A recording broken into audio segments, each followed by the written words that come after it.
တဲ့လူတကာကမှပေါင်းလို့နေတယ်ကွာအနည်းဝေးမှာသူဝေးညီရရောက်ကြည့်လာကြကုန်တော့ဒီလိုက်ကတိုင်းကမှပေါင်းသူတော်ကောင်းတို့အားယောဂမျိုးမျိုးပေမျိုးမျိုးအန္တရာယ်မျိုးမျိုးဥပမျိုးမျိုးတို့သည်မိမိတို့ဓမ္မကမြေရောက်ပတ်တော်လူကြီးကဘုံဒီလာလေးကြည့်ပြီးမိမိတို့သည်အလိုရှိရာတောင်းတာအပ္ပစင်အားတော်အိဋ္ဌကောင်းကျိုးတရားဘုရားများတို့ဒီကလုံးတော်ဝါပြီးပြည်စုံပြီးတကားလားဖေရအစကြီးရဲ့အရိယာသူတော်ကောင်းများတို့တို့ရဲ့ပြည့်ရသောသစ္စာလေးပါးမြတ်တရားကိုဘုဘဝတို့တို့နဲ့အိုက်စာတင်တင်ပြင်းနိုင်တဲ့သူတော်ကောင်းကြီးများဖြစ်ကြစေ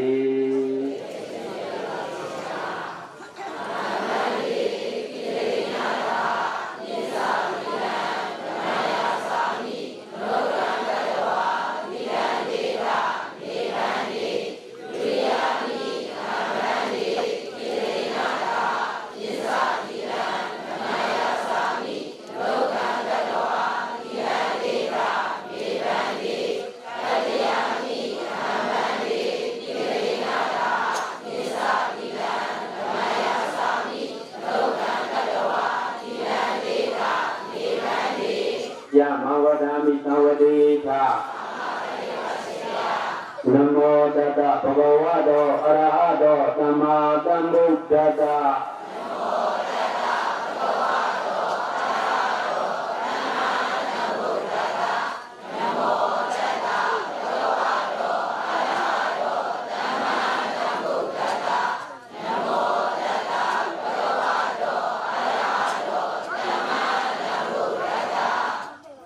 သရဏံကိသာမိဓမ္မသရဏံကိသာမိသံဃံသရဏံကိသာမိ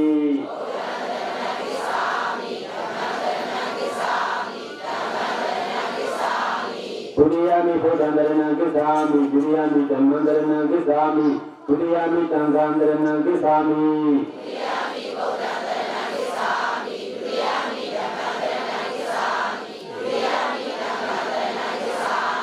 တတိယမိဘုဒ္ဓံသရဏံကိသာမိတတိယမိဓမ္မံသရဏံကိသာမိတတိယမိသံဃံသရဏံကိသာမိ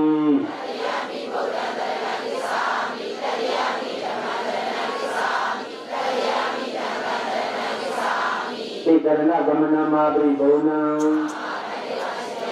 ပါဏာတိပါဒာဝေရမဏိသုခဗံသမာဓိယာမိအဒေနာဒါနာဝရမဏိတိကဗံသမာတိယမိ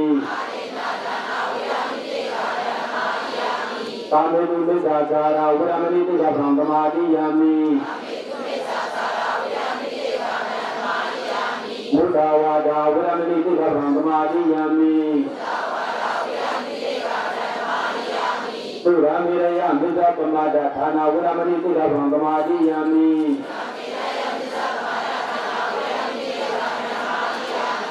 ဣဒံမေပုံညာအာရယတေယံဝါဝတ္တုဣဒံမေတိလံနိဗ္ဗာန်တသုစေယောဟောတုသိတရဏိနာတာပိဇဣလံတရုကံကတဝါဓမ္မအပမတိနသဗ္ဗတိသာ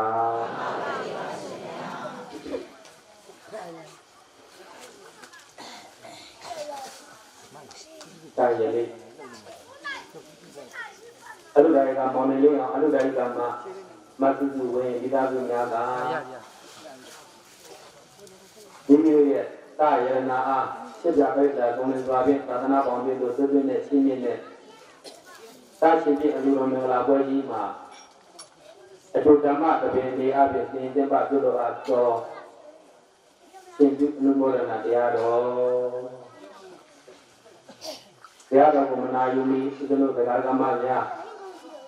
တရားတော်ကိုသမာဓိရှိရှိစေအာယုံကြည်စွာဖြင့်နာယူနိုင်ရတဲ့မိမိတို့တဲ့နေတဲ့ဣတိယပုဂ္ဂလိနဲ့ထိုင်ပြီးတော့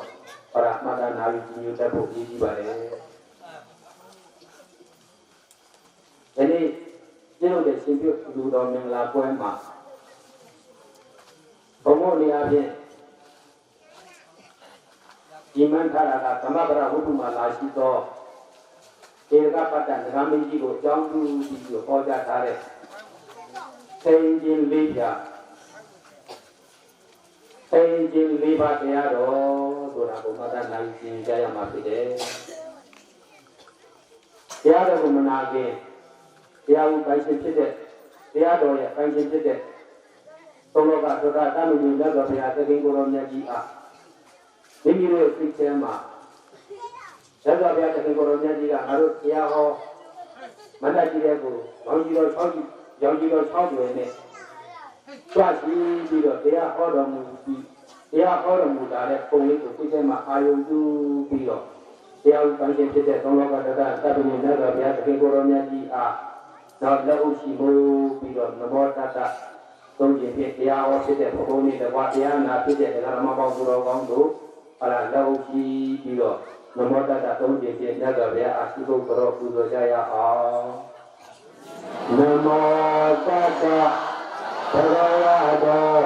အရဟတောသမ္မာသမ္ဗုဒ္ဓတ္တ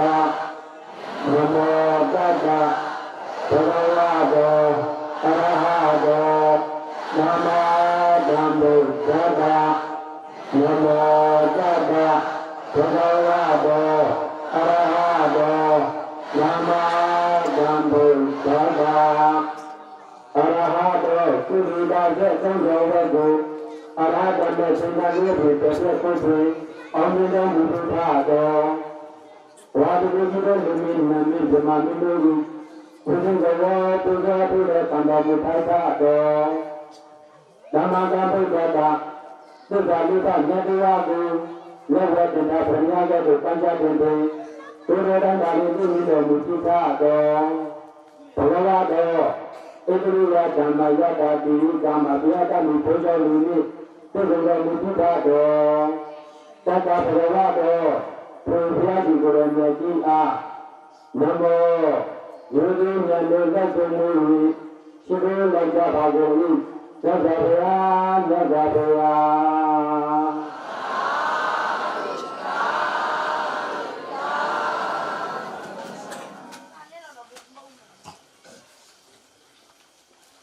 ဒီလိုတိုင်းတဲ့အိပြဘုရားတွေနဲ့ထိုင်ပြီးတော့တရားတော်ကိုနော်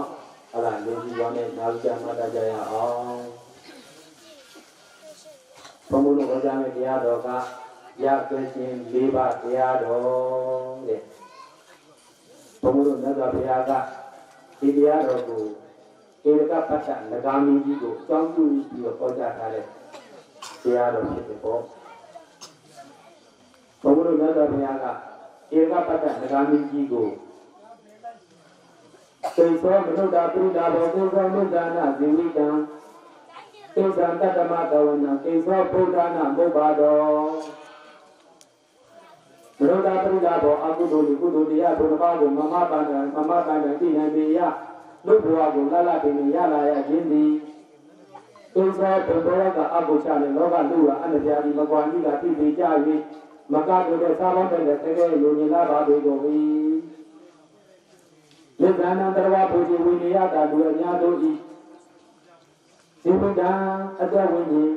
တည်ငြိမ်တတ်ခြင်းရှေရခြင်းသည်ကိစ္စတကယ်လူညီလာပါပေကုန်၏တတ္တမတဝနာရှုပ်သူအောင်တို့နာအောင်တို့မြတ်ဓမ္မကိုသောတာဝိညာဉ်ဇေတုကကျမ်းနာရခြင်းသည်ကိစ္စဘုရားတဲ့ဒီဝိပရိသေမတိပိကအာဝိဇ္ဇာကြောင့်ညာစွာကျင့်တဲ့လူခက်ခဲမျိုးလာပါပေကုန်၏ဘုရားနာသုဒ္ဓနာကိုယ်ကုန်ကြတဲ့ဘုရားလျံစွာမြတ်စွာဘုရားရှင်တို့၏ဥပ္ပါတော်လေးဝလာဝပေတိချုံတို့ဘုရားဖက်ကိုလာရခြင်းသည်ကိစ္စအယုံမပြရှိမကုန်ခုံပုံနဲ့ပုံပုံနဲ့တို့ခက်ခဲမျိုးလာပါပေကုန်တည်း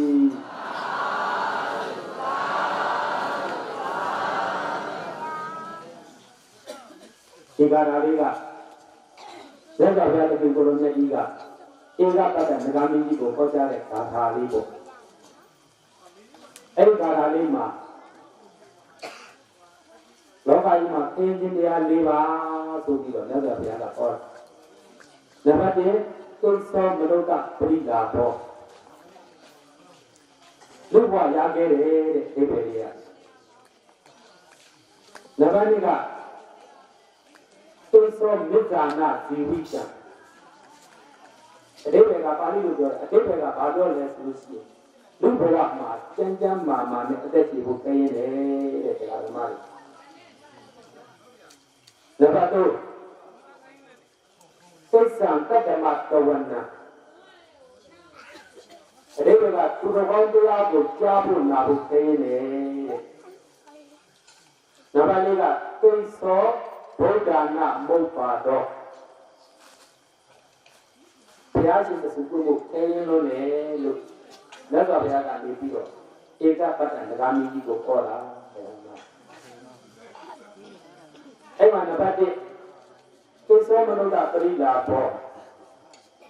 မနုဿပရိလာဘောအကုသိုလ်ဒီကုသိုလ်တရားဘုံတစ်ပါးကိုမမပန်ပန်သိနိုင်ပြီရလူဘဝကိုလာလာသိနေရလာရခြင်းဒီတဲ့သိသောဘုံဘဝကအကုသိုလ်ချတဲ့လောကလူရောအတ္တပြာဒီမကံကြီးကွ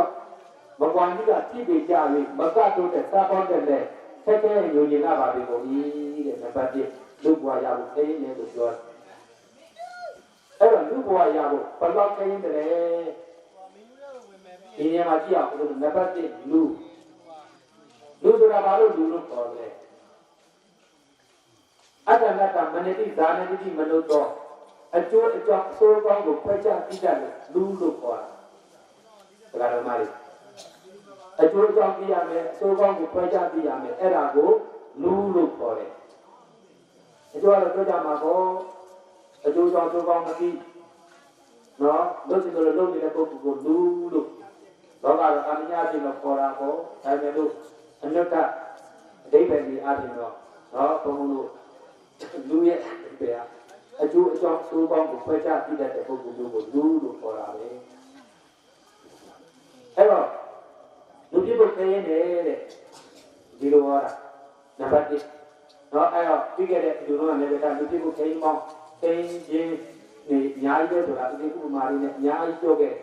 အခုဒီမှာတော့နော်ပါဠိနဲ့မှာလာတဲ့ဘုံဘောကအပုချာလေလောကလူကအနတ္တဒီမကွာကြီးကသိပေကြ၍မကတ်တို့တဲ့သာပေါင်းလည်းတကယ်ညင်လာပါလေကိုကြီးတဲ့လူပြဖို့ဘလောက်ခရင်တယ်လဲဆိုလို့ရှိရင်လက်ပြဆရာတော်ကပုံမှာဖွင့်ထားတာကတော့တုတ်တာတစ်ခုကဒိဋ္ဌိကိုယူပြီးတော့ဖွင့်ထားတာပေါ့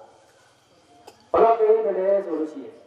ဘုံဘောကအပုချာလေလောကလူကအနတ္တဒီတဲ့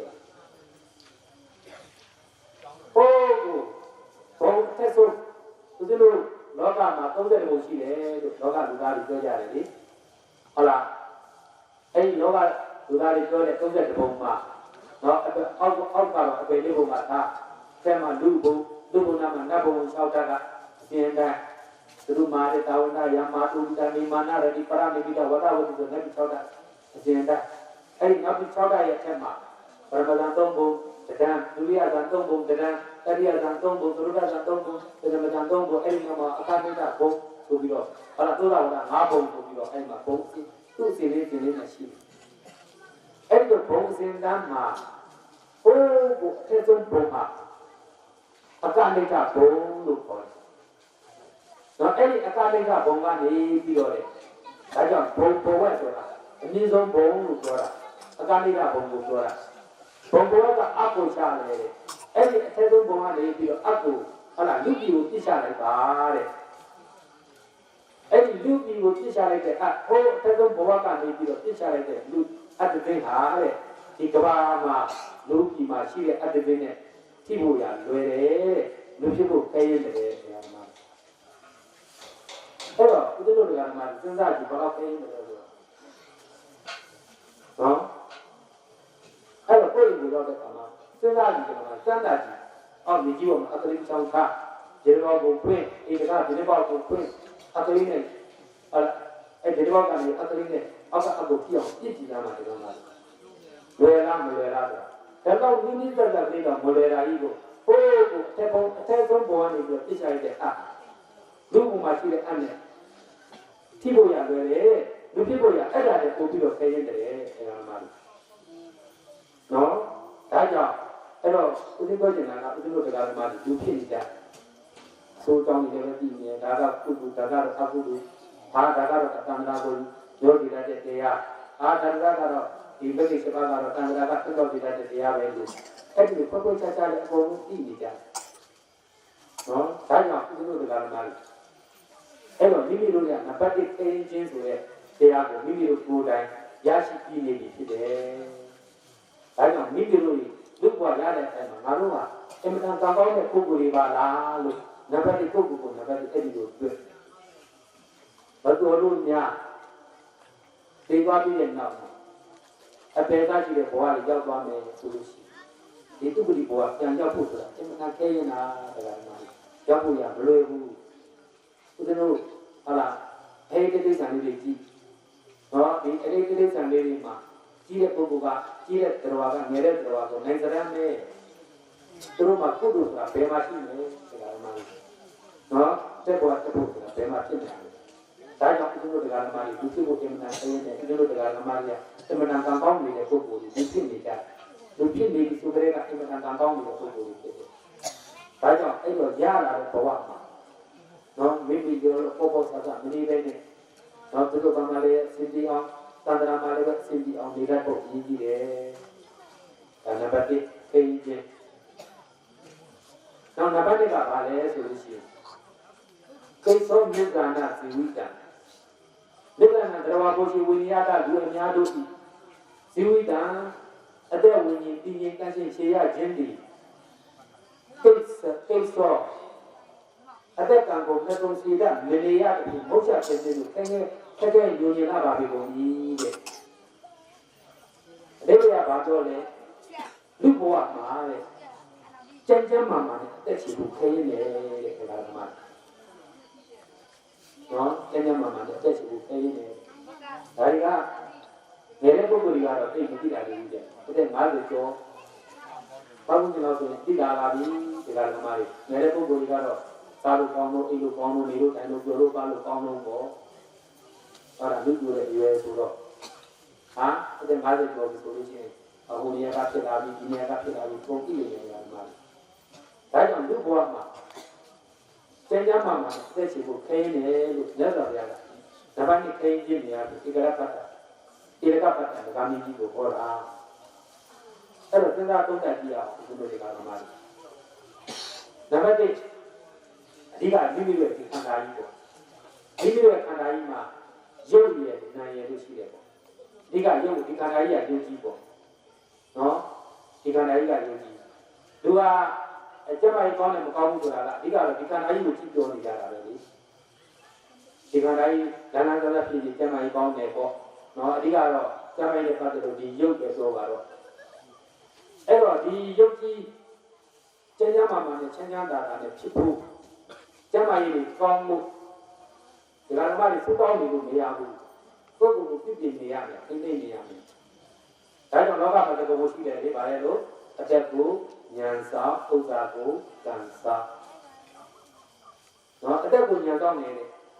ကျမ်းစာမှာလည်းအသက်ရှိဖို့ပုဂ္ဂိုလ်ကိုစဉ်းကျင်ပြီးတော့နေရတယ်ဒီကနေ့မှအဲ့တော့စဉ်းကျင်ပြီးတော့နေရတဲ့အခါကျတော့မိမိတို့ခန္ဓာကြီးကိုထိမ့်သိမ့်ထားတာဒီယုတ်တရားကြီးဘာကြောင့်ဖြစ်ပေါ်လာတယ်။နော်ဦးဇင်းတို့သိညိုဆိုတဲ့အဘိဓမ္မာသင်္ကာဟမှာလေကမ္မစိတ်ကဥဒ္ဓဘာရောတိရူပသမုဋ္ဌာနာနာမကမ္မကံဒီ၎င်းစိတ်ကစိတ်ဒီ၎င်းဥဒ္ဓဥဒ္ဓဒီ၎င်းခါရကခါရဒီ၎င်းရူပသမုဋ္ဌာနာနာမယုတ်ကိုဖြစ်တဲ့ကြောင့်တရားလို့ဒီတဲ့ဒီယုတ်ကြီးဘာကြောင့်ဖြစ်လာလဲဦးဇင်းတို့တရားမှာလေသင်တဲ့ကံစိတ်ဥဒ္ဓဘာရဒီအကြောင်းတရားတော့သံဃာတတိကြောင့်ဖြစ်လာတာတဲ့အဲ့တော့ဒီယုတ်တရားဖြစ်ပေါ်လာတဲ့ကံစိတ်ကုသအာရအကြောင်းတရားလေးပါးကြောင့်ဖြစ်ပေါ်လာတဲ့ဒီယုတ်တရားကြီးလဲလို့မသွားအောင်ကျဉ်းကျဉ်းမှမှဖြစ်နေအောင်ဘယ်လိုထောက်ပံ့ပေးနေလဲဆိုတော့ကံစိတ်ကုသအာရဒီအကြောင်းတရားလေးပါးကပဲတဲ့ဥပသံပကဆိုတဲ့အကြောင်းတတိနဲ့ထောက်ပံ့ပေးနေတာတဲ့ဒါဆိုဗျာကဥပမာအဖြစ်ပြတယ်နော်မိမိတို့စောက်ထားတဲ့အမှုကြီးလဲတော့နေအမှုကြီးတစ်လုံးကိုတဲ့လဲလို့မသွားအောင်တောက်တိုင်လေးတဲ့ကြားကန်ပြီးတော့ပြေးထားရတယ်လို့တဲ့မိမိတို့ခန္ဓာကိုယ်ကြီးလဲလို့မသွားအောင်တဲ့ခန္ဓာမှဖြစ်နေအောင်တဲ့နော်ကံစိတ်ကုသအာရဆိုတဲ့အကြောင်းတရား၄ပါးကထောက်ပံ့ပေးနေတာတဲ့ဗျာဓမ္မကြီးနော်ဒါကြောင့်မိမိတို့ဟုတ်လားဘာလို့ဒီစမိုင်းကောင်းပါစေလို့သုတောင်းပြီးလို့မရဘူးကိုကိုလောက်ပါဓမ္မကြီးဘာလို့ရမလဲနံပါတ်1ကံကောင်းအောင်လုပ်ရကံနော်လူကျမကြီးမကောင်းလာဘူးဆိုရင်စိတ်ပုဂ္ဂိုလ်တွေကြတော့ဟုတ်လားဘယ်နေပါမေးကြတယ်ဗျာဘယ်နေပါမေးဒီကကတော့ဘယ်နေက ဒီရရမယ်နော်ဘုရားဘာလူဟွာလူဒါလူဟုတ်လားညောင်းထောက်ရမယ်အလားပြရမယ်တဲ့ဟုတ်လားမပြေဘူးကပြေးလာတယ်မှာပြေးတယ်အဲ့ဒါဘာလို့ဆိုတော့ကံညံ့နေလို့ဟုတ်လားကံကောင်းအောင်ကံပြင်းရတယ်ဆိုတော့ဒါမှတော့ဒါကြောင့်ဒီစက်မှန်တိတ်ရေးကြီးတာကံနံပါတ်1ချက်တိတ်ရေးကြီးတာတော့ပါမှာလေကံပြောင်းမကောင်းလာဘူးဆိုလို့ရှိရင်နော်ဘာမဟုတ်တဲ့ယောဂါတွေနဲ့တင်းတင်းနေတယ်နော်ဟုတ်လားသူတို့ကျောင်းကမှာနော်ဟုတ်လားသူတို့ကလည်းဒီနောက်ပါလဲကလည်းဒုတိယဒီပါလေဒီမှာဒါမဲ့ဒီမှာတော့ပြောလေတခိုင်းပြနော်တခိုင်းပြညမေတော့တက်ပြီးတော့တခိုင်းပြတော့နဲ့ကျမကြီးသိကောင်းတဲ့တခိုင်းအဲ့ကကြီးဘယ်လိုဖြစ်လဲဆိုတော့ညကြတော့ညနေတော့ဘယ်လိုဖြစ်လဲဆိုတော့တော့သူ့အိမ်မှာမဟုတ်ဘူးသူတစ်ပါးအိမ်မှာတွားရင်းနဲ့တိတ္တဝိဒ္ဒနဲ့တွားရင်းနဲ့သူပြန်လာတဲ့အခါကျတော့ဘယ်လိုဖြစ်လဲဆိုတော့နော်သူ့ကြည့်တယ်မခံနိုင်မှုတင်ပါလေမခံနိုင်မှုတင်ပါလေမခံနိုင်တဲ့ခါကျတော့လမ်းဘေးမှာရှိတဲ့အကျော်တဲလေးတော့ပါတော့နော်မဟုတ်ဘူးတဲ့တဲလေးနဲ့အဲ့ဒီအကျော်တဲလေးနဲ့မှသူဝင်ပြီးတော့သုံးနေတယ်လာပါလာရဲတွေ့တယ်အမှုသမားကြီးဆိုဘုရားမတူဘူးဘယ်လိုလဲကြတော့ဒီသွားမှာသူများပြောမှကြည့်ကြတယ်တကယ်လို့လမ်းပေါ်မှာလည်းနေတွေ့ရင်ဟုတ်လားလမ်းပေါ်မှာလည်းလဲလို့တွေ့ရင်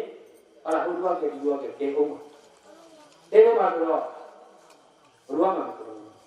ကံကောင်းတာတော့ဘာလို့နောက်ပိုင်းဘာဖြစ်လဲဆိုတော့တော့သူအစားလုံးပြီးတော့ရခံတဲ့သဘောပေါ့နော်ဒါလို့ဖြစ်တာတရားမှအဓိကအဖုံးပြောနေတာကံကောင်းလာတဲ့ခါကျတော့အကောင်းပဂရိယနေပြီးတော့တည်သွားတယ်ဒီရေခန္ဓာပဲတရားမှတွေဟုတ်လားစိတ်ကုလိုက်ခဏတူကိုတွေ့ရင်စိတ်ကုလိုက်ကြောက်သွားမှာပေါ့ဒါပေမဲ့ခုလိုမရနိုင်လူတိုင်းလူတိုင်းလမ်းဘေးမှာလည်းကြော်တဲ့ဟုတ်လားလူသမားတက်အိတ်နေတယ်ဆိုပြီးတော့ဘုရားကြော်သွားဒီဘုရားကြော်သွားနော်ဒါပါလို့ဘုရားပြောနေတာကံကိုပြောနေတာဒါပေမဲ့ကံရေးကြီးတယ်တော့ဒါတော့ကိုယ့်ကိုယ်ကုသကံကောင်းအောင်လုပ်ရတယ်ကျမကြီးကောင်းတဲ့ပုဂ္ဂိုလ်လက်တော်ပြရဲ့ပါဠိတော်ဒီမှာအများကြီးအဘိဝါဒနာတိလေးကနေတော်တာပြန်ရသရဝဓမ္မဝဋ္ဌာန်ဒီအာယုံတော်ဒုက္ခမလားနော်အဲ့ဒါဆုံးကြိုးတရား၅ပါးမှာလည်းအသက်ရှင်ကြောင်းဒီပါတာပဲဒါလေးနော်ဒါကြောင့်မလို့အသက်ရှင်ကိုရတဲ့နံပါတ်1အရေးကြီးတာပါလဲဆိုရင်နံပါတ်1ကံနော်ကံများကောင်းလာပြီဆိုလို့ရှိရင်ဟုတ်လားဒကာဓမ္မတွေဟုတ်လားနတ်ကတော့စိတ်ကူပေးတယ်ကံမကောင်းဘူးဆိုလို့ရှိရင်ကဲပဲလူတော်မရှိဘူးဘုဒ္ဓယောဂါတွေနဲ့ပြည့်တတ်တယ်ဓမ္မနော်အဲ့လိုဖြစ်တတ်တယ်ဓမ္မဒါဘုံပြောချင်တာအံတရားကိုပြောချင်တာပါနော်ဒါပါတိဟုတ်လားကျောင်းကြီးကောင်းဖို့လူ့ဘဝမှာကျမ်းမာတဲ့ကျမ်းမာရေးကောင်းဖို့သိအရေးကြီးတာတွေဓမ္မတွေနော်အာရဒပရမလာပါဘူးလားကျမ်းမာခြင်းကလက်တော်ပဲကျမ်းမာရေးကောင်းရင်ပုံပေါင်းနေတယ်ပုံပေါင်းအဲ့ဒီလိုယူတာကျမ်းမာရေးကမကောင်းတော့ဘူးဆိုလို့ရှိရင်အကုန်မကောင်းတော့ဘူးဓမ္မတွေဒီပါရေးပညာရေးဒီပါဒီလားအကုန်ဆိုးလို့တော့တာပဲဒါကြောင့်ကျမ်းမာရေးကောင်းဖို့နံပါတ်1ကအရေးကြီးတယ်ဓမ္မတွေနော်နောက်နံပါတ်2ကပါလဲဆိုလို့ရှိရင်စိတ်ကလည်းရေးကြည့်တာပဲမိမိရဲ့ခန္ဓာမှာများဟုတ်လားစိတ်ညာကြီးနေပြီဆိုလို့ရှိရင်ဒီစိတ်ကြောင့်ဖြစ်တဲ့ရုပ်တွေကတော့လိုက်ပြီးတော့ကြီးတာပဲစိတ်ကြောင့်ဖြစ်တဲ့ရုပ်တွေလိုက်ပြီးတော့ကြီးတယ်စိတ်ကအဲ့တော့စိတ်ဖြစ်တဲ့အခါကျတော့ခြားရုပ်တွေပါလေကြီးပြီးတော့လူကဟုတ်လားစိတ်ညာရွှင်းနေလို့ရှိရင်လူကဖမ်းဖြစ်နေတာပဲနော်ဒါကြောင့်မလို့နံပါတ်2ကလည်းစိတ်ကလည်းအရေးကြီးတာပဲဒါကြောင့်လောကမှာသဘောတွေအများကြီးတွေ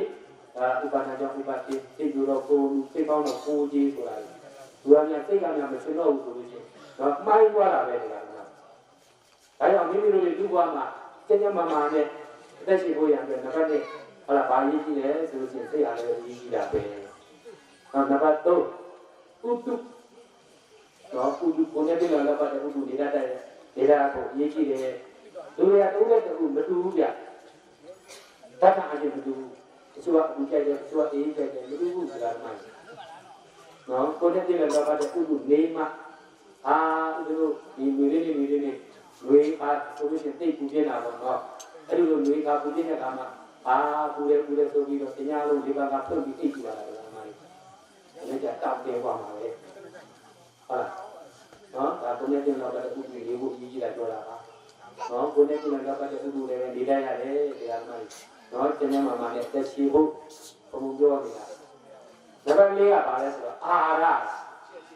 နော်ဒီရုပ်ကိုဆောင်တာအာဟာရပဲတပိတာအာဟာရတိတိကနော်မြတ်စွာဘုရားဟောတာကသရဝါဒီအာဟာရပေါ်မှာမြည်ရတယ်အမှန်လို့အာဟာရပေါ်မှာမြည်တယ်ဆိုရင်လို့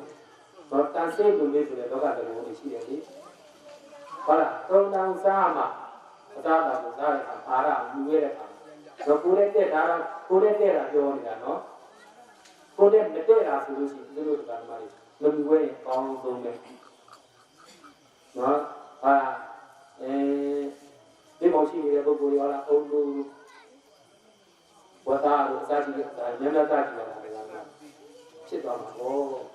နော်ဒါကြောင့်အာရဆိုတာလည်းသိကြည့်ရှိတယ်ရှိတဲ့အစာရဲ့စိတ်လောကလူသားတွေပြောတာရှိတယ်လေနော်ဒါကြောင့်မလို့ဟာလားအာရလည်းပဲကြည့်လာပဲဒါကြောင့်လူဘဝမှာကျက်ကျမာမာနဲ့အသက်ရှိဖို့နော်အေးကြည့်လားမကြည့်လားတရားဓမ္မဒါအေးကြည့်တဲ့ဆိုဘာလို့ဟုတ်လားသင်နေရမှာလို့ဆောက်ကြရမှာလို့ဉာဏ်နဲ့ဆင်ပြီးတော့နေရမှာလို့ကံစေဥတုဟာရတော့ဒါလေးနဲ့ကိုယ့်အကူဉာဏ်နဲ့ဆင်ပြီးတော့နေဘယ်လိုမှကိုယ်ကျမ်းမာရေးကောင်းလုပ်ပြီးလို့မရဘူးဆေးလို့ပြရတယ်လည်းသက်ဆိုင်ပြီးကြားလို့မှာလို့ဟုတ်လားတောက်ကြည့်ကြောင်းတောက်ကြည့်ရတာနောက်ပြီးတော့အတက်ပါတောက်ဆုံးပါလားနော်အဲ့တော့ကိုယ့်ကိုအဲ့လိုသင်ရနေမှာဒီကဆေးလေးတွေနဲ့ပူလဲဆိုရင်တော့ပြီးပြီးတော့ကျက်ကျမာမာနဲ့လူ့ဘဝမှာပဲစီစီစက္ကန့်စစ်စစ်နေနိုင်မှာပေါ့ဟုတ်ဘူးလားဒါကြောင့်မလို့ဟာလာကျမ်းကျက်ကျမာမာနဲ့အသက်ရှိဖို့တန်တဲ့ကုလူအာရဒီတရား၄ပါးနဲ့နေတတ်ဖို့ရည်ကြီးတယ်ဒါကြောင့်မြတ်စွာဘုရားကဟာလာလူ့ဘဝမှာတဲ့ကျက်ကျမာမာနဲ့အသက်ရှိဖို့လည်းပဲခဲရင်းနေတဲ့ဒါနံပါတ်1အနေနဲ့မြတ်စွာဘုရားဟောတာနောက်နံပါတ်3ကိစ္စံတတ္တမကဝနာတတ္တမတဝနာရှေးသူဟောင်းတို့လမ်းဟောင်းယူတဲ့မြတ်ဓမ္မကိုသောတာဝိညာဉ်စဉ်စဉ်ဒုက္ခကြားနာရခြင်းဒီကိစ္စမိစ္ဆာတိတိဝိပရိနိမတိပိတ်ကအဝိဇ္ဇာကြောင့်ညာစွာပြည့်စုံလို့အခက်ခဲနေလာပါပြီပေါ့ဤတဲ့တတ္တမတဝနာကိုသူတော်ကောင်းတရားကြားဖို့နာဖို့လည်းသိသိနေတဲ့ဓမ္မသူတော်ကောင်းတရားဘာလို့ဒီလိုဟာလာသူတော်ကောင်းတရားပြန်ပြီးသိခဲ့မယ်ဆိုလို့ရှိရင်သူတို့လက်တော်ဗျာသူတော်ကောင်းကြည့်ကြည့်ပဲတရားဓမ္မတွေ။မြတ်စွာဘုရားလောက်ကောင်းတဲ့ပုဂ္ဂိုလ်လောကမှာဘယ်သူမှမရှိဘူး။ဒါဘုံဘုံမြတ်စွာဘုရားဟောတဲ့တရားတော်ကြီးဆိုတာဘာသူတော်ဘာကြားလို့ဟောတာမဟုတ်ဘူး။ကိုယ်တိုင်ထိုးထွင်းသိပြီးမှဟောတဲ့တရားတွေ။ဒါဒီတရားကိုသိဖို့ရတဲ့ပါရမီတွေကိုလေးသိရှင်တဲ့ကဘာလေးတွေမှာဖြစ်ကြရတာ။ဓမ္မတွေ။နော်။ဒါကြောင့်မလို့ကိုယ်တိုင်သိတဲ့မြတ်စွာဘုရားဟောတဲ့တရားတော်ကိုဒီနံပါတ်1သူတော်ကောင်းတရားအစစ်မှန်တယ်။ဒါဘယ်ပုဂ္ဂိုလ်ကမေးနေဘုန်းဘုန်းတို့မြတ်စွာဘုရားရှိတဲ့တရားတော်တို့ဒီလောကနဲ့လည်းဘယ်တော့မှမဆန့်ကျင်ဘူးဓမ္မနဲ့လည်းဘယ်တော့မှမဆန့်ကျင်ဘူး။နော်တရားတော့ဟုတ်လားဘိုင်းပုဂ္ဂိုလ်တွေဟောတဲ့တရားတွေတရားတို့ဒီလောကနဲ့ဆန့်ကျင်နေတယ်ဓမ္မနဲ့ဆန့်ကျင်နေတယ်ဘုန်းဘုန်းတို့မြတ်စွာဘုရားတရားတော်လောကနဲ့ဘယ်တော့မှမဆန့်ကျင်ဘူး။ဒါကြောင့်ဘုန်းဘုန်းတို့မြတ်စွာဘုရားဟောတဲ့တရားတော်တို့သူတော်ကောင်းတရားကံသူတော်ကောင်းတရားကြားလို့နာဖို့ခဲရင်းနေတဲ့နော်ဦးဇင်းတို့တရားဓမ္မများသူတော်ကောင်းတရားကိုဦးဇင်းတို့မြတ်စွာဘုရားတရားဘယ်လိုလေးကြားနိုင်လဲလို့မေးဦးဇင်းတို့ဗုဒ္ဓဘာသာဝင်တွေကြားနိုင်ကြတာပဲကြားနိုင်နေတာပဲဦးဇင်းတို့ဒီကဘာပေါ်မှာဗုဒ္ဓဘာသာနိုင်ငံ9နိုင်ငံလည်းရှိတယ်အဲ့နိုင်ငံလေးတွေလည်းဆင်းရဲတယ်ထိုင်းတို့ကမ္ဘောဒီးယားတို့နော်ဒီလိုလာအိုတို့အဖုံးဖုံးနိုင်ငံတို့တော့ဆင်းရဲတဲ့နိုင်ငံလေးတွေကများတယ်ဒီလိုဗုဒ္ဓဘာသာနိုင်ငံလေးတွေတော့လူကြီးအပြင်လည်းဒီနိုင်ငံ9နိုင်ငံလောက်ပေါင်းမှအလုံးစုံရှိလိုက်ဗုဒ္ဓဘာသာတော့သူတို့စတန်တစ်ခုမှာဗုဒ္ဓဘာသာကိုဥယျာဉ်ကြီးတဲ့တန်900လောက်ရှိတယ်တဲ့နော်ဗုဒ္ဓဘာသာအဲ့တော့သူတော်ကောင်းတရားကိုကြားနိုင်တာဒီတန်900ပေါ့သူတို့ကဘာမှာလူကြီးတန်မနစ်ကဒေသတောင်မှာတော့9 ဘီလီယံပြည့်သွားပြီတဲ့ဒီပေါင်း2050ဆိုရင်ဟလာ100 ဘီလီယံရှိနေတယ်ဒီလိုအဲ့လိုသတ်မှတ်ဒါကြောင့်ခုခေတ်လူကြီးတွေပြောကဘာပေါ်မှာတန်ပေါင်း9000လောက်ရှိတယ်ပေါ့9 ဘီလီယံဆို9000လောက်ရှိတယ် အဲ့ဒီ9,000လောက်လဲမှာဘုရားဘာသာဥယျာဉ်ကြီးတဲ့တန်900ပဲရှိတယ်တဲ့အဲ့တော့သူတော်ကောင်းတရားကိုဒီလိုတန်900ပဲကြားနေတယ်ပေါ့အဲ့တန်900လည်းအကုန်လုံးကြားနေကြလားလို့ပြီးမကြားနိုင်ကြဘူးဆိုတာအခုကြည့်လေဒီဝါမှာလူမတရားတော့တရားနာကြပါလို့ပြေတော့ဟုတ်လားအကုန်လုံးလာတယ်ဘာမှမယူဘယ်တော့မှကြည့်ဒီကရမကြီးဟုတ်လားဆက်ဝက်ကြည့်ရလားအဲ့ဘယ်လိုလဲမသိဘူးဘုံကြည့်လို့မိတ်သွားဘူးပြေဘူးဘာမှမပြေဘူးအဲ့ဒီမနေ့ဒီပုံပြေဟုတ်လားဘာလို့တော့ဒီဘုရားဘာသာဝင်နိုင်တော့ပဲတရားသူတော်ကောင်းတရားကိုသူတို့ကမနာနိုင်ဘူးဘာဖြစ်လို့လဲသူတို့အတွက်အပြည့်နေတယ်ဘာဖြစ်လို့လဲဦးဇင်းတို့ရောဒကာလမပေါင်းသူတော်ကောင်းသူတန်တရာတစ်ချောင်းပါလေကိလေသာတွေနဲ့နေလာအကုသိုလ်တွေနဲ့နေလာဆိုတာကပရိနိဗ္ဗာန်ကိုအရက်တဲ့မယ်ဆိုလို့ရှိရင်ထက်ပါများလာတယ်အဲ့ဒီအရက်ပရိဟာအမြဲတမ်းအရက်တော်များနေတာရေထွက်လည်းပဲအရက်နေတယ်အဲ့ဒီလိုပဲသူတို့ဒကာလမတွေဘဝတစ်ချောင်းတန်တရာတစ်ချောင်းမှာ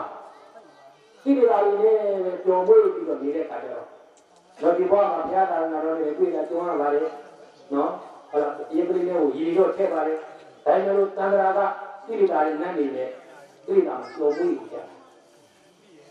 ဟုတ်တယ်လားဒါတို့ရဲ့ပြည့်စုံတာမဟုတ်ဘူးအထုံးကကိလေသာအထုံးများဦးဇင်းတို့ဓမ္မရဲ့စိတ်ထဲမှာပါနေကိုယ်အဲ့ဒါလေးကိုသိပြီးတော့ဒီကိလေသာအထုံးကိုကိုယ်ဖြတ်နေတော့ဖြတ်တယ်ဓမ္မဒါလေးကိုသိပြီးနော်ဒါကြောင့်သူတော်ကောင်းကြီးကြားဖို့နာကိုသိခဲရင်းနေတယ်နော်ဗျာနာကြောက်ဘယ်လောက်ဖြစ်ဒီလူကဒီလူပဲဒီကမှန်းဆိုင်ပွဲဇပွဲမဖြစ်တဲ့ကမှန်းကြားတယ်ကိုအင်းကလာမှာနော်ဒါဘာလဲဆိုလို့ရှိရင်ဒါကိလေသာရဲ့သဘောတဘာဝပါဝါဒနာပူကြောင့်အဲ့ဒီလိုဖြစ်နေတာဒါကြောင့်လူတိုင်းတရားကိုမနိုင်ဘူးဒီကမှန်းပဋ္ဌာန်းအတိဆိုတာနဲ့အဲ့ဆိုတာနာရတယ်စိတ်နာမအတိရှိတယ်အတိရှိမှ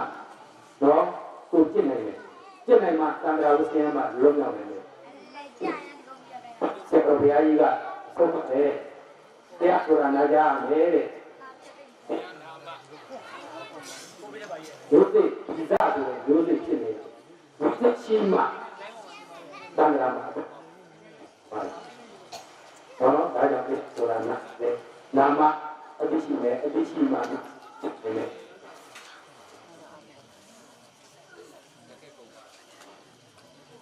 အဲ့တော့ဦးဇင်းတို့ကဓမ္မတွေလည်းပဲသူ့ပြီးသူသွားပဲတရားကိုကြားနာကြရမယ်ပြောကြရမယ်ဘုရားကောင်းတရားမှာလာလို့တရားဆိုတာဖြစ်တယ်မနာခြင်းဖြစ်တယ်တရားကိုသိကြအားကြရအားလို့ကြားနာနေပါလားလို့အဲ့ဒီလိုကိုယ်စိတ်ထဲမှာတွေးပြီးတော့ဝမ်းမြောက်ဖြစ်ပါတော့ဦးဇင်းဒီရွာဒေသရဲ့လူတွေမှာညာတရားပွဲတွေလုပ်တာ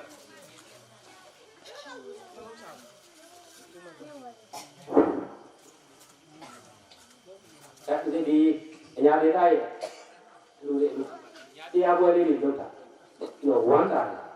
ဘာလို့လဲဆိုတော့အလူချင်းဖြစ်ဟုတ်လားသူတို့တွေတိကျဝိဇ္ဇာနဲ့အလူနဲ့ကြမှာရေးသိချပါလားဆိုသူတို့မနာနိုင်ဘူးဟုတ်တယ်ဟုတ်ဒီပါလို့အမတန်ပြမနေတာသူတွေ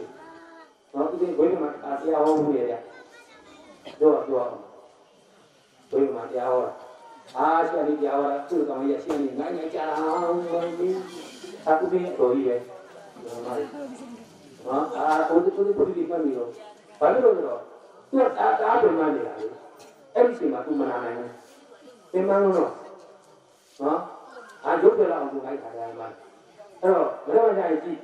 လူလေးကြရင်ကြည့်လူချင်းတွေလည်းအဲ့ပုံစံမျိုးဖြစ်မှာနော်အဲ့ဒါကြောင့်တို့ဒီတရားလေးဒီလိုကြိုးတင်ပြီးတော့ဟောတာလေးတွေသဘောကျတာပါနော်ဘာလို့တော့ဒီလိုမှအေးစစ်စစ်သူတို့နာရတယ်နော်ဟိုလူလေးမှာသူတို့ကိစ္စဝိဇ္ဇာကြီးအညာလို့နဲ့ညာလို့နဲ့တရားကိုအေးစစ်စစ်နာနိုင်မှုဖြစ်နေတယ်နော်ဒါကြောင့်ဟာသူတော်ကောင်းတရားကိုအမှန်တမ်းကြားရတယ်နာရခဲ့တယ်ဒါကြောင့်တရားဆိုတာဟုတ်လားကြားနာသူဖြစ်ဖြစ်မကြားနာသူဖြစ်ဖြစ်ဟုတ်လားရိုးစင်းနဲ့နာပါမှတ်သားပါဘုရားတို့ဟုတ်လားတရားနာခြင်းလူတရားတွေဟောတာရှိပါတယ်နာကိုတောင်းစေတာလူတွေဟောသင်စီဆိုတရားနာရဲ့ပုဂ္ဂိုလ် ကိုတော့ပြောတာဒါမှလည်းငါကိုတောင်းချစ်တာဒီခေါ်လို့တင်စီအဲ့ဒီလိုတော့ဟောတာပြောတာဒါမှလည်းဒါကြောင့်ဟလာတရားဆိုတာဒီမနာဒီဖြစ်စီဟောငါတို့ကအဆူတော်ကောင်းကိုကြားနာနေပါလားလို့ဒီကမှာဘာလို့ဆိုတာဖြစ်ပါဒါကနံပါတ်3ချက်တော့သူတော်ကောင်းတရားကိုကြားဖို့နာဖို့ခိုင်းနေဆိုတာဘုံဟလာလက်တော်ပြားကဧကပတ်တာလာမကြီးကိုဟောနေတာဒါပဲလို့ကဘာလဲဆိုတော့သိသောဘုရားနာမုတ်တာဘုရားနာသစ္စာလင်းကိုကိုယ်ကိုကြတဲ့ဘုံလိုလန်တော့ရှင်တော်ကြီးဥပ္ပါတော်နေဝန်းလာအောင်ခင်ခင်ကျွလို့ခွန်းတော်ဆက်ပြီးလာရခြင်းဒီသိသောအဲ့လိုမျိုးရှိရမပေါ်အပုံပုံနည်းနည်းလို့ခက်ခဲယုံကြည်လာပါပြီကုန်ပြီတဲ့တော့ကမှာဘုရားရှင်ကိုကိုယ်ကိုသိနေလို့ဒီလိုပြောတာနော်တော့ဘုရားကဟောတာတော့ကမှာဘုရားရှင်ကိုကိုယ်ကိုသိနေတယ်အဲ့တော့ဒီလိုလေကာရမတွေဘုရားရှင်ကိုကိုယ်ကိုဘယ်တော့သိနေတယ်သစ္စာတုံးတကြီးရအောင်တုံးတကြီးရဲ့အာမဒီလိုဘုရားဒီလိုညရာဟာပညာတိကဘုရားဘုရားအသုံးလို့ရှိတယ်ပညာတိကဘုရားဒရာတိကဘုရားဝိရိယတိကဘုရားဘုရားလုံးတော့ဘုရားပညာကိုအဓိကထားပြီးတော့ဖွင့်ဒါကြောင့်ပညာကိုအဓိကထားဖွင့်တဲ့အဲကြောင့်ပညာတိကဘုရားဒါကြောင့်လောကလူသားတွေပညာတက်တယ်ဆိုအဲ့ဒါပညာတိကဘုရားဒီရဲ့လေးစိတ်ရှင်နဲ့ကဘာတည်းကျင့်ဆိုတာမှပါရမီဖြစ်နောက်ကဒရာတိကဘုရားကဒရာကိုကြောက်ပြုပြီးတော့ဖွင့်ဒရာတရားနဲ့ဖွင့်လာတဲ့ခါကျတော့သူ့မှာပါရမီကြတော့ဘယ်တော့ဖြစ်ရလဲဆိုတော့ရှစ်သိရှင်နဲ့ကဘာတည်းပါရမီဖြစ်ခြင်းဒရာတိကဘုရားကနောက်ကနောက်ဆုံးကဝိရိယတိကဘုရားသူကဝိရိယဆုံးအားနဲ့ဖွင့်လာသူကအလုပ်ကိုအားလုံးလာအဲ့တော့ဝိရိယဆုံးအားနဲ့ဖွင့်လာတဲ့ဘုရားဖြစ်တဲ့ခါကျတော့သူကတော့ဆက်သိရှင်နဲ့ဘာတည်းပါရမီဖြစ်ရတယ်။ဒီလိုမျိုးတော့ဘုရားကတော့ပညာနဲ့ပွင့်လာဖြစ်တဲ့အတွက်ကြောင့်ဟုတ်လားလေးသိရှင်နဲ့ကဘာတည်းနဲ့ပါရမီဖြစ်ခြင်းရတယ်ပေါ့ဗျာ။ဒါအဲ့တော့လေးသိရှင်နဲ့ကဘာတည်းဒီလိုအမှန်ကြီးကြားတယ်ဓမ္မကြီးအောင်ဘုရားမြတ်စွာဘုရားကတတိရှိကိုဘလောက်ကြားတယ်ဆိုလို့ရှိရင်သူကဥပမာအဖြစ်ကြားတယ်ကြောက်တော်တော်ရှိတယ်အဲ့ကြောက်တော်ကဟိုတဲ့တတိပါကျိုးနဲ့စိတ်တရားကြရင်တစ်ခါပုတ်ပါတစ်ခါပုတ်လို့ရှိရင်တဲ့အဲ့ဒီကြောက်တော်ကြီးပြန့်နေတယ်တတိရှိရောက်ဖို့တော့ခရင်နေနော်ဥဒ္ဒလို့ဒါသုတ်တန်တစ်ခုမှာဟောဟာဒီတတိရှိရဲ့ဒီဘုံတို့သာဝေပညာလေးလိုက်တော့သာကျွန်တော်ဆရာတော်ပြောတာပေါ့နော်တတိရှိရဲ့နောက်မှာတဲ့တုံညာပေါင်း140လောက်တိကနာရဲ့နောက်မှာတုံညာပေါင်း140လောက်ရှိတယ်အဲ့ဒါတတိရှိတဲ့သူကအဲ့လိုပြောတယ်အဲ့တော့ဒကာဓမ္မတွေပေါင်းတဲ့တဲ့ရဲ့နောက်မှာတုံညာပေါင်း140ရှိတယ်ဆိုရင်ဘယ်လိုလုပ်ပြောလို့ရမလဲအဲ့ဒါတတိရှိရေတွက်လို့မရအောင်ကိုများပြားတာကိုသိရှိလို့ခေါ်တယ်ဒီလိုဘုရားဟာအဲ့လိုရေတွက်လို့ရတဲ့ရေတွက်လို့မရအောင်များတဲ့သိရှိလေးသိရှိအောင်ဖြစ်ခြင်းလေအဲ့ဒီလေးသိရှိပြင်မှာကဘာတည်းရတယ်ရှိနေတယ်အဲ့ဒီလိုလေးသိရှိနဲ့ကဘာတည်းအတွင်းမှာဘုရားပေါင်းခရစ်စုပြည့်တယ်ဒီလိုညဇောဘုရားပါဝင်မှာနော်30နဲ့5ခုပြည့်လေးသိရှိနဲ့ကဘာတည်းမှာ30နဲ့5ခုပဲပြည့်တယ်ဒီကရမိုင်းနော်အဲ့တော့ဘာလို့ဒီလိုဟာမတိတ်စုဘုရားတွေကိုယ်ကိုကြတယ်ဆိုတာလောကမှာရှိရအဲ့တော့ဒီဘာလို့အဲ့ဒီမတိတ်စုဘုရားတွေ30နဲ့ရှိစုဖြစ်ရတယ်ဆိုတော့ညဇောဘုရားဂျာတွေယူခဲ့တဲ့ကဘာမှာရှေ့မှာ3စုပွင့်ခဲ့တယ်အဲ့ဒီလို3စုပါထည့်ပြီးတော့ဦးဇင်းတို့ဘုရားဖြစ်တဲ့ဒီကဘာကြီးနော်20နဲ့ရှိစုပွင့်တယ်တဲ့ခံတွေ့ကြတဲ့ဓမ္မတွေဘာသာတွေမှာ20နဲ့80ဆိုတာအင်ပတန်မှာရဲလုံးလာတယ်ဓမ္မတွေဒါကြောင့်ဘုရားရှင်ရဲ့စုမှုအင်ပတန်ခဲရင်လို့လေလို့သက်သာဘုရားအဲ့ဒီလိုဟောတာဟောတယ်ဓမ္မတွေအခုဒီလိုဒီကဘာ ဘာဘာတကဘာလို့ခေါ်တယ်ဘုရားငါးခုတော့ပြည့်နေကဘာဒီလိုဘာတကဘာအကောင်းဆုံးကဘာလည်းမျိုးရှိတယ်သုံးရကဘာလေဘုရားရှင်တဆူမှမပွင့်တဲ့ကဘာဒီကဘာပြီးနောက်ကဘာလေးနောက်ကဘာလေးရှင်တဆူမှမပွင့်တဲ့ကဘာလေးပဲလာအောင်ပါအဲ့တော့တဆူမှမပွင့်တဲ့ကဘာကိုသုံးရကဘာတဲ့တဆူရဲ့ပွင့်ရင်ဝရကဘာတဲ့လက်စုပွင့်ရင်မန္တကဘာတဲ့သုံးလက်စုသုံးစုလေးစုပွင့်ရင်ဟုတ်လားသုံးစုပွင့်ရင်ကာရကဘာတဲ့နော်လေးစုပွင့်ရင်ဝရမန္တကဘာတဲ့အဲ့ဒီလိုဟောတာသူတို့ကဘာကြီးကတော့ငါးစုပွင့်တဲ့တော့ဘာတအားတဲ့နော်အဲ့တော့နောက်ဆုံးအရိမိတ္တယဖေယရှင်းအောင်ပဲဒကာရမလေးနော်အဲ့တော့အခုလိုဟလာတဲ့နော်တရားတော်ကြီးနားနဲ့ပတ်သက်တဲ့ပုဂ္ဂိုလ်တွေနော်ဒီတရားတော်ကြီးကိုကြည့်ဟောအပ်တဲ့ပုဂ္ဂိုလ်တွေကနောက်ဘုရားရှင်မှာပြီးနိုင်တဲ့ဒါမျိုးလို့ဒီဘဝကောင်းဆုံးပေါ်ဒကာရမလေးနော်ဒါကြောင့်ဘာလည်းပဲမျိုးရှိတာပေါ့နော်တာရကဘာတို့မန္တကဘာတို့ဝရကဘာတို့တာရမန္တကဘာတို့ပတ္တကဘာတို့ဆိုပြီးတော့သူစင်စင်နိုင်ရှိတယ်ပေါ့ဘုရားလိုတာကတော့နော်ဘုရားရှင်တစ်ခုတစ်ခုဖြစ်လို့အမှန်တန်ခင်းလို့နေဆိုတာနော်ဒီလိုတရားဓမ္မတွေရှိတယ်ဒါဒီလိုတရားဓမ္မတွေကဘုရားတာရနာတော်ကြီးနဲ့တွေ့နေခါတာဖြစ်တဲ့အတွက်ကြောင့်အမှန်တန်မှာကံကောင်းတဲ့ပုဂ္ဂိုလ်တွေဖြစ်ပါတယ်အဲ့ဒါဒီကျင်းလေးပါဧကပတ္တနဂါမင်းကြီးကိုခေါ်ကြနေတာနော်ဘာဖြစ်လို့ဒီဧကပတ္တနဂါမင်းကြီးကိုခေါ်ကြနေတာလဲနော်ဥစ္စရဒကာရမကြီးအဲ့မှာဘာဖြစ်လို့အဲ့ဒီလိုခေါ်ကြနေတယ်လဲဒီဧကပတ္တနဂါမင်းကြီးရတယ်ပဲနော်အင်မတန်ဧကပတ္တနဂါမင်းကြီးဆိုတာဟိုးတိတ်ဘဝတို့က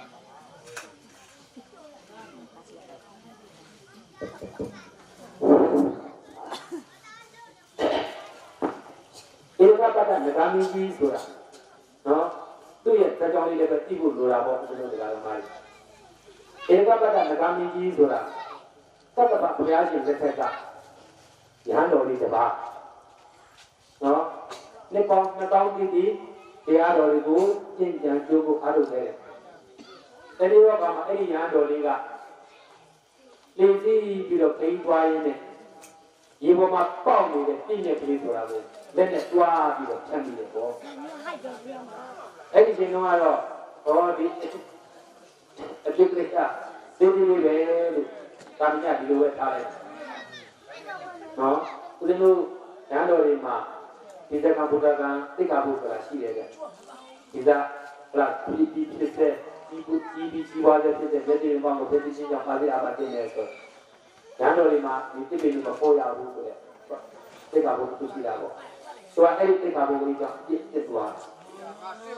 ဒီဘောမှာပေါက်နေတယ်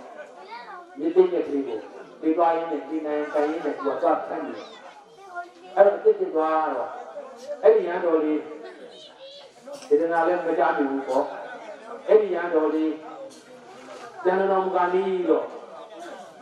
သူ့စိတ်ထဲမှာအဲ့ဒီပြည့်တဲ့ဖြစ်ခဲ့တဲ့ဖြစ်ဖြစ်ကိုသွားပြီးတော့မြင်ပြီးတော့ဆွဲပြီးတော့ကျန်တော်မူသွားတာဗျာကျန်တော်မူသွားတဲ့အခါကျတော့ဒီအတိတ်ကလေးကြောင့်သူကတိဘဝမရောက်ရင်မရောက်ပဲနဲ့ငကားသွားမျိုးနဲ့မှာသွားပြီးတော့ဖြစ်ရတယ်ငကားဆိုတာတကယ်ဆိုကြတော့ဝေမျိုးကိုနေတယ်ဒါမှဒါပေမဲ့သူကဒီပေါင်း2000တိတရားအထုတ်ခဲ့တယ်အဲ့ဒီကောင်းပုဒ်ကလေးကြောင့်စီစဉ်ချမ်းသာလေးဖြစ်လို့ငကားမြကြီးသွားဆိုတာသူညာဘဝကနေပြီးတော့ငကားဘဝကိုကြောင်းသွားတော့သူ့ဘဝကိုအမှန်တမ်းဆက်စုပ်လိုက်တာအဲ့တော့ဒီမှာဟာလားသူ့ဘဝကနေပြီးတော့ဒီရန်ငကားဘဝရောက်တော့အမှန်တမ်းဆက်စုပ်လိုက်တာလူချလိုက်တာအဲ့ဒါဘာမှလည်းလုပ်မရနော်အဲ့ဒါနဲ့ဒီချိန်ကြာလာတဲ့အခါမှာသူတတိတော်လေးကြီးက ဖြစ်ထွန်းလာတာပေါ့အဲ့ဒီငါးမင်းကြီးမှာတမီးတော်လေးဖြစ်ထွန်းလာတဲ့အခါကျတော့သူကဒီတမီးတော်လေးကိုနော်ဒါသာလေးပြပေးပြီးတော့လူ့ဘဝမှာဒါသာလေးပေါ့နော်ဒီလိုပြီးတော့ဒီလိုခံပြီးတော့လူ့ဘဝမှာလူ့ဘုံမှာဘုရားပြုမိလားလို့ဘုံကန်းခိုင်းတာဘယ်လိုဘုံကန်းခိုင်းလဲဆိုလို့ရှိရင်သူသမီးကိုဒါသာလေးတစ်ပုဒ်ကိုအချင်းလုပ်ပြီးတော့ဒီဆိုသေးတယ်ပြင်နေတဲ့ပုဂ္ဂိုလ်ကိုသူ့ရဲ့တတိတော်လည်းပဲပြေးသားမယ်ငကားမင်းရဲ့စီးစိမ်လည်းပဲပြေးသားမယ်လို့အဲ့ဒီကိုကြီးညာပြီးတော့လူ့ကိုသူကဆွတ်တာဒီကပြည်ကြီးထဲမှာနော်ဟလာငကားမင်းကြီးကိုဖစေပြီးတော့ဒီဆိုသေးပြီးတော့နေရေးခိုင်းတာပေါ့အဲ့ဒီမေးကဘာလဲဆိုလို့ရှိရင်ကိန္တုအရိပရိဒါသာကိန္တုရာဇာရစိတ်တော်တရတုဝိရဇောဒီကရံပါတော်ဒီဝိတ္တိတဲ့အဲ့ဒီဘာသာလေးကိုသူကဟုတ်လားသင်ပြီးတော်လေးကိုသင်ပေးပြီးတော့ဟုတ်လားဒီလူကြီးမှာဘုရားပုံကိုစုံစမ်းခိုင်းတာဘာဖြစ်လို့လဲဒီကာလာလေးကိုဟုတ်လားဖြေနေတဲ့ပုဂ္ဂိုလ်ကြီးဘုရားရှင်သာဖြစ်တယ်တခြားသောပုဂ္ဂိုလ်တွေဖြေနိုင်မှုဆိုတာသူကသိတဲ့အခါကျတော့လူ့ဘဝမှာဘုရားပုံမိလားလို့အဲ့ဒီလိုစုံစမ်းခိုင်းတာစုံစမ်းခိုင်းတော့စုံစမ်းလိုက်တာဒါပြီးနောက်ပိုင်းဒီမှာသူဒီတက်ပြီးတော့ဒီအချင်းလေးဆိုနော်ကာရာလေးဆိုပြီးတော့ဒီလာကြတဲ့ပုဂ္ဂိုလ်အများကြီးတဲ့တန်တဲ့ဒီတဲ့ပုဂ္ဂိုလ်တရားအောင်မှာမဟုတ်ဘူးအဲ့တော့ဒီလိုများစွာဘုရားဖွင့်လာပြီမြတ်စွာဘုရားဖွင့်လာတဲ့အခါကျတော့မြတ်စွာဘုရားရဲ့ဉာဏ်တော်မှာဘုရားလူလေးနော်တော်တော်ဖြစ်မဲ့အရေးလည်းပဲမြင်တယ်နော်ဒီကိရကပတ်တာငါးကြီးကြီးလည်းပဲတရားနာကြဖွင့်ရမယ်ဆိုတာသိတဲ့အခါကျတော့မြတ်စွာဘုရားကပုဂ္ဂိုလ်ပဲအောက်မှာတင်းတုံးပြီးတော့အဲ့ဒီနေ့မှာဒါကမင်းသမီးလေးကလည်းပဲသရှင်လေးချိုးပြီးတော့ဒါရာလေးလေးနဲ့နေနေတာဘုရားလူလေးကလည်းပဲသွားဖြစ်တယ်လို့အလုံးမှာမြတ်စွာဘုရားရှင်ကဘုရားလူလေးလာအောင်မမပါကိလိုက်လို့ဘုရားဒီဘယ်သွားမလို့ဒါကမင်းကြီးသရှင်ဆိုပြီးတော့မေးနေတာတပြီးတော့သွားပြည်မလို့မင်းပြည်ကဘာလို့ဒါရီဘုရားမင်းပြည်ခုမှမဟုတ်ဘူးဒါငါတင်ပြတယ်ဆိုပြီးတော့မြတ်စွာဘုရားကဘုရားလူလေးကိုနော်သဘာရတိပိဒါဇာဒေသမနောရသိတရောအရိသာဝိရဇောဟောဒီကဘာလို့ဒီဘုဒ္ဓတိဆိုပြီးတော့ဘာသာလေးသိတယ်။ဘာအဲ့တော့ဒီနဂါမင်းကြီးဒီကတမီတော်လေးပြေးခိုင်းတယ်ရသော်ဘုရားကဥဒ္ဒရာလူတွေကိုပြေးခိုင်းတယ်ဒီအမေနဲ့ဒီကဘာတွေလဲဆိုလို့ရှိရင်အမေနဲ့တိုက်ပြီးကိုထုတ်တဲ့ပုဂ္ဂိုလ်ကမင်းမဟုတ်ဘူးလေမိမိရဲ့တဏ္ဍာမှာဥဒ္ဒရောတက္ကမတို့ရဲ့တဏ္ဍာမှာလက်စီနာနှာခေါင်းရှားကိုယ်စိတ်တွေဓာတ်လိုက်ပါရှိတယ်အဲ့ဒီဓာတ်လိုက်ပါကိုသိရတဲ့ပုဂ္ဂိုလ်ကများပြီးမင်းနဲ့အဲ့တော့ဥဒ္ဒရောတက္ကမတွေလည်းမင်းနေတယ်ဘာလို့လဲမိမိနာမှာရှိတဲ့မျက်စိအိတ်အိတ်ပဲဟာလားသိရင်ပဲဖွင့်ရင်ဖွင့်မှာပေါ့နားကြားရင်နားတော့မကြားရင်ငါပိတ်တာမှာပေါ့မိမိရဲ့နာမှာရှိတဲ့လက်စီနာနှာခေါင်းရှားကိုယ်စိတ်ဒီဓာတ်လိုက်ပါသလိုကိုသူတို့တရားတော်မှာစိုးရနေတဲ့ပုံပုံတွေပဲဒါကြောင့်မိမိတို့တွေကမင်းနေပေါ့နော်လက်သက်ဖျားရှိတဲ့ဆိုရ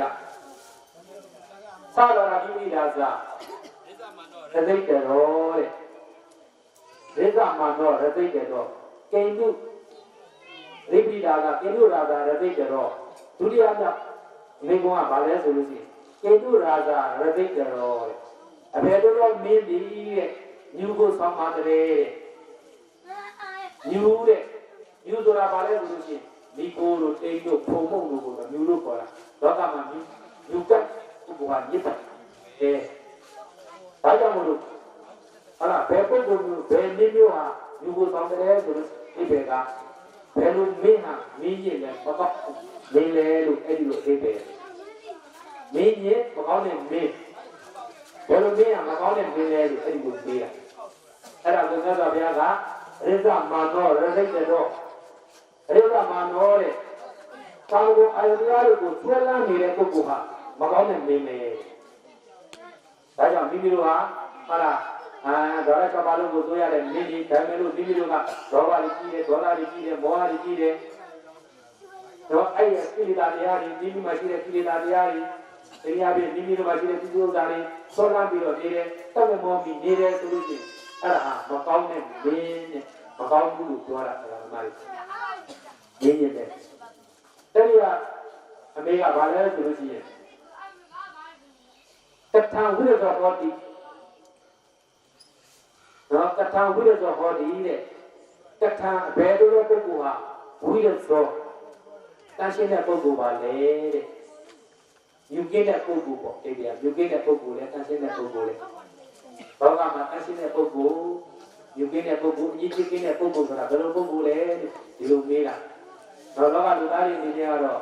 ဟောကောင်းရေချိုးမှုရေမှုချိုးကောင်းကောင်းမွန်မွန်လေးပြီးပြီးပြင်းစင်းပြီးတော့တန်ခါရှိကြီးတွေဝတ်ဆင်တိုင်းဒီပုဂ္ဂိုလ်ကတန်ရှင်းစီရဲ့ပုဂ္ဂိုလ်လို့လောကအနေနဲ့တော့ပြောတာပေါ့ဒါပေမဲ့လို့မြတ်စွာဘုရားကအဲ့ဒီမဟုတ်ဘူးအာရုံဝိရဇောဟောတိတဲ့အတ္တဇာနဲ့ကာမဂုဏ်အာယုတရားတွေအပေါ်မှာမတတ်မဲ့တဲ့ပုဂ္ဂိုလ်ဟုတ်လားမမောတဲ့ပုဂ္ဂိုလ်ဟာတန်ရှင်းစီရဲ့ပုဂ္ဂိုလ်တဲ့ကာမဂုဏ်အာယုတရားတွေကိုမမောရဘူးတဲ့မတတ်မဲ့ရဘူးတဲ့အဲ့လိုမတတ်မဲ့ဘူးဆိုရင်အဲ့ဒီပုဂ္ဂိုလ်ကတန်ရှင်းစီရဲ့ပုဂ္ဂိုလ်ပဲလို့မြတ်စွာဘုရားကအဲ့ဒီကိုကျမ်းပြနော်နောက်တစ်ခုကဘာလဲအဲ့ဒါကိလူရိယာကကိလူရာရတဲ့ကတန်တူဝိရဇောကတံဘာလောဒီဝိဇတိကတံဘာလောအဘယ်ပုဂ္ဂိုလ်ကိုလူမိုက်လို့ခေါ်ပါတယ်တဲ့နောက်ဆုံးဖေရသစ္စာဗျာကသစ္စာမှာတော့ရသိတယ်တော့အတ္တဝိရဇောတွေသစ္စာဘာလောရသိတယ်တဲ့သစ္စာဘာလောကာမဂုဏ်အာယုတရားတွေပေါ်မှာလက်မောပြီးတော့နေတဲ့ပုဂ္ဂိုလ်ဟာလူမိုက်နော်ဒီလိုတရားတော်မှာလူမိုက်ဆိုတာဘာလားဟိုဟာလည်းလူချင်းဒါလည်းလူချင်းသက်စီကမြင်နေအာယုကိုလည်းလူချင်းနဲ့နားကကြားတဲ့အတန်ကိုလည်းဘုံလူချင်းနဲ့ဟိုဟာလည်းလူချင်းကြားလည်းလူချင်းလူချင်းကာမဂုဏ်အာယုတရားတွေပေါ်မှာလက်မောနေတဲ့ပုဂ္ဂိုလ်ဟာလူမိုက်ပဲလို့မြတ်စွာဘုရားကအဲ့ဒီလိုပြန်ပြေတာပေါ့နော်ဥဒရာမှာမြတ်စွာဘုရားကဥဒရာလူလေးတွေကိုပြေခိုင်းတာဥဒရာလူလေးတွေပြေခိုင်းတယ်ကဥဒရာလူလေးတွေကဟာဒီ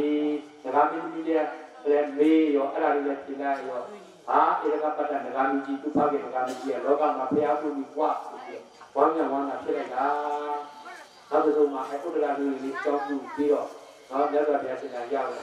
မြတ်စွာဘုရားရှင်ကတရားတော်လေးကကြားနာရတယ်မှတ်သားရတယ်ဒါပေမဲ့လို့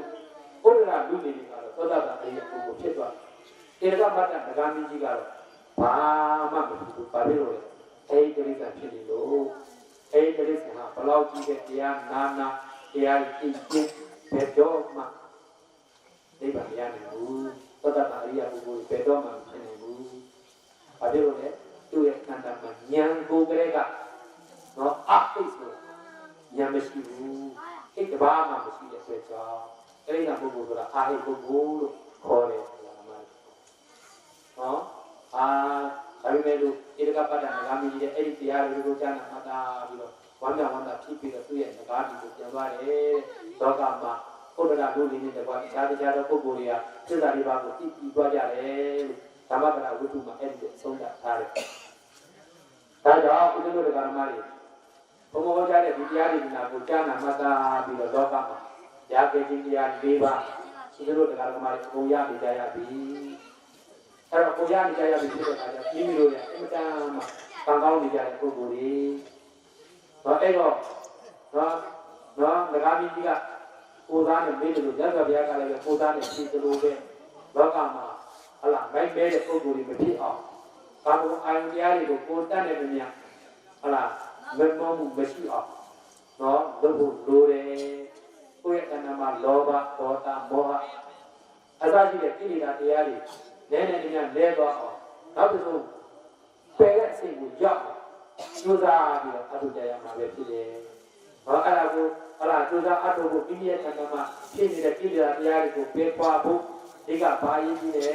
ခန္ဓာငါးပါးယုံနာတရားရဲ့ပေါ်မှာဖြစ်တဲ့ကိုရှိတဲ့သုတ္တတဲ့ဥပဒနာဉာဏ်သိပြီးတော့ရည်ကြီးတယ်တရားဓမ္မတွေ။ဟောမိမိတို့သံဃာမှာခန္ဓာ၅ပါးအဲ့ဒီခန္ဓာ၅ပါးရှိနေပြီးဒုက္ခတွေဆိုတာရှိနေမှာပဲ။ဒါကြောင့်မလို့ဒီခန္ဓာ၅ပါးရဲ့ပေါ်မှာ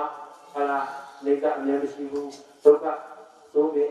နေကအမြဲမရှိဒုက္ခဆင်းရဲတယ်နတ္တအဆုံးမရ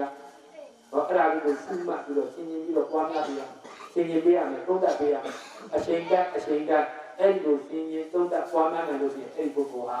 ဘာလို့ဆိုတော့ကိလေသာကြီးကင်းကွာပြီးတော့နှံ့ရှင်းတဲ့သင်ကြားတဲ့ပုဂ္ဂိုလ်လေးဖြစ်သွားမယ် တော့လူပိုက်ကလွတ်ပြီးတော့ဆက်စစ်ကြတဲ့ပုံကိုယ်လေးနောက်ပြီးတော့ဒီကဆန္ဒကြည့်လို့မြန်မာပြည်ရမှာဖြစ်ပါတယ်ဒါကြောင့်ဦးဇင်းတို့တရားကမှမြတ်ဟလာလူဘွားလူရကမိမိတို့ဟာအင်မတန်မှရခဲ့တဲ့တရားတော်တွေကိုရခဲ့ခြင်းတရားတွေကိုမိမိတို့ရရှိနေကြတဲ့ပုံကိုယ်လေးဖြစ်ပါတယ်ဒါကြောင့်မိမိတို့အန္တမှာဘာကုန်နေတယ်လို့ရှိရင်ဝိရိယဆိုတဲ့အထုံအားနည်းနေကြတာဒီလိုမျိုးကဒါကြောင့်ဝိရိယလေးစာပြီးတော့ခန္ဓာငါးပါးယုံနာတရားရဲ့ပုံမှာဖြစ်တဲ့ကိုရှင်းရင်လူဘွားနေတဲ့အခါလေးမှာဒါနကောင်းကုသိုလ်တွေသီလကောင်းကုသိုလ်တွေသမထဘာဝနာဝိပဿနာဘာဝနာကောင်းကုသိုလ်တွေကိုကိုရနိုင်တဲ့ကြိုးစားအားထုတ်ဆောင်ရွက်ကြပါလို့တိုက်တွန်းလို့ဆိုရင်လည်းကာယနဲ့ကုသိုလ်တွေကောင်းကုသိုလ်တွေကိုဟလာတရားသိကြရအောင်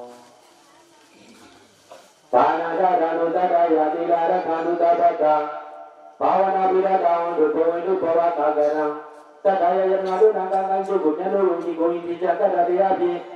ဒါနပြောင်းတဲ့ပတ်သက်ကနေသောတဲ့ပြပြလူကြသည့်ဒါနကိုယူဘုရားကုသိုလ်မျိုးကိုတတ္တနုစေတနာတော့ကညီစွာတော်ကိုသူရန်တုကနိုင်ကြပါစေကုန်သတည်းသီလငါးပါးစေပါစေပါကြသည့်ကိုညာလာဆက်တော်သူဒီလာတို့ကိုရခန္တုမကျိုးမပေါမကြောင်မကြရအောင်သင်္တို့သောနိုင်ကြပါစေကုန်သတည်းဘာဝနာပုဒ္ဒရာသမထဝိပဿနာဘာဝနာလုံးကတတ္တတို့၌ဘုရားရှင်အားထုတ်နိုင်ကြကုန်သည်ဟောဖြစ်ကြပါစေကုန်သတည်းဘဝအာကရံကာမရူပအရူပဘဝကလည်းရည်တည်တိကိုတရံကုသောနိုင်ကြပါစေကုန်သတည်းတရံတို့ကလည်းချုပ်ရသဘောလေးပြီးအောင်မှုကျန်ကနှုတ်ပန်းတို့သကံပတော်ငါမတော်ပဲရောင်းတော်ကြီးကုသောတော်မနိုင်ကြပါစေကုန်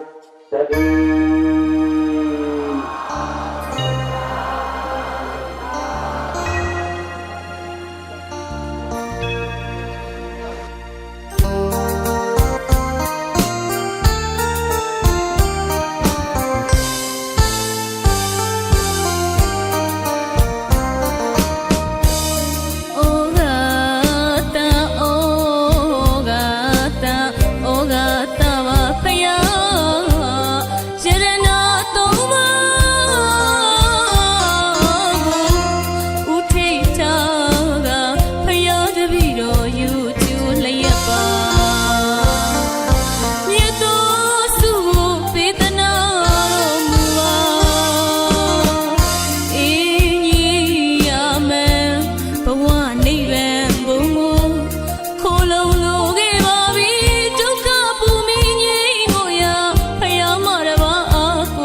ရှိသောမူနီမြတ်စွာ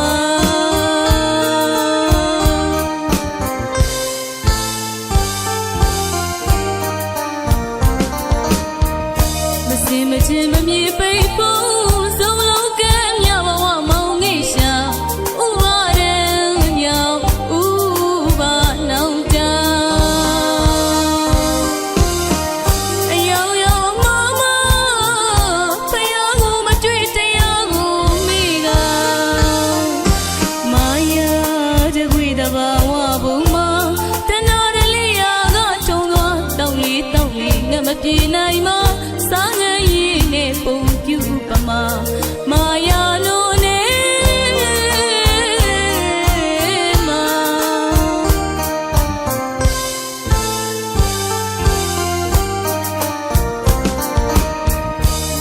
တန်တရားဘုံတကွေကဲချမမကုန်းတွေအပန်းတရားဆုံးတွေ့မိကမူကမာယာလိုက်ငရဲ့တိုင်းွက်ချမ်းမရှာပြီးပေါ်မောင်တနာ